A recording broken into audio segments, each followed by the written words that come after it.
அண்ணா வணக்கண்ணே. வணக்கண்ணா. அண்ணா தங்கள் பேருண்ணா? ரோசர். அண்ணா நம்ம ஊர்ண்ணா? நான் சொந்த ஊர் கோயம்புத்தூர் காலப்பட்டி.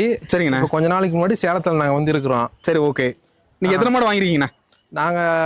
நான் வந்து இப்போ ஒரு 4-5 மாடு வாங்கியிருக்கிறேன். நம்ம சொந்தக்காரவங்க வந்து இங்கே நிறைய இவங்க அப்பாங்கள்ட்ட முன்னிலிருந்து ஒரு 10 வருஷமா வாங்கிட்டு இருக்காங்க. ஓ, 10 வருஷம் வாங்கிட்டு இருக்கீங்க? ஆமா ஆமா. Okay okay. அப்பா எல்லாத்தையும் எனக்கு தெரியும். வாங்கியிருக்கேன்னு நம்ம சொந்த மாமா அத்தை அவங்க எல்லாம் சொல்லியிருக்காங்க. இங்க போனா இந்த ஃபார்ம்ல போனீங்களா நல்ல தரமா கொடுப்பாங்க, நல்லா நீட்டா இருக்கும் மாடு, எந்த ஒரு தொந்தரவும் இருக்காது. நான் ஒரு ஃபார்ம்ல இருந்தா இந்த மாடு விற்கிறவங்க அவங்க சொல்ற மாதிரி நம்ம தீனி கொடுத்தா பால் அதே அளவு வரும், நம்ம சர்வீஸுக்கு போடக்கூடாது, இந்த மாதிரிலாம் அவங்க சொல்லி கொடுப்பாங்க. அதே மாதிரி நம்ம பண்ணா இந்த மாடு வந்து நம்ம ஆரோக்கியமா நல்லா இருக்கும். நல்லா இருக்கு. எல்லா விதமா நல்லா இருக்கா? ஜெர்சி மாடு நல்லா இருக்கா, அச்சமா நல்லா இருக்கா? எது நல்லா இருக்குண்ணா?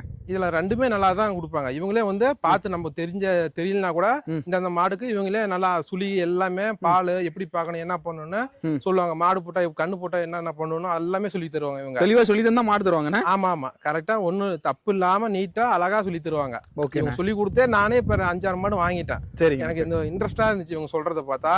அதே மாதிரி சென ஊசிக்கு மட்டும் தான் நான் டாக்டருக்கு போறேன். வேற வைத்தியத்துக்கு எல்லாமே இவங்க சொன்ன மாதிரி தீனியோ எல்லாமே கொடுத்தா பாலும் கரெக்டா இருக்குது. அதே மாதிரி மாடு ஆரோக்கியமா இருக்குது. ஓ, நல்லா இருக்குது. நல்லா இருக்கு, அருமையா இருக்கு. ஓகே ஓகே ஓகேண்ணே.